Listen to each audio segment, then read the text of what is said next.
Pour ces experts, deuxième journée de recherche dans ce laboratoire militaire près de Toulouse.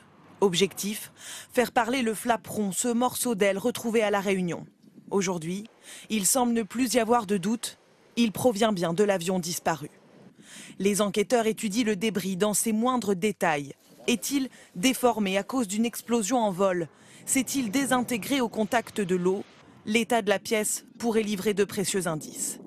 Mais surtout, selon certains spécialistes des courants marins, elle pourrait conduire à d'autres débris, voire au lieu de l'épave.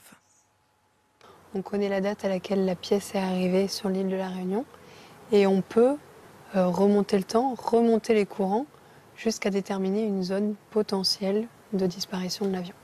Les premières analyses confortent la zone de recherche actuelle. C'est ce qu'indique ce matin l'Australie, certaine de chercher au bon endroit. Mais pour reconstituer le scénario du crash avec précision, il faudrait retrouver les boîtes noires. Si on retrouve les boîtes noires, oui, bien sûr, on aura la certitude de ce qui s'est passé. Ce sont maintenant des enregistrements numériques, c'est un peu comme le disque dur de votre ordinateur.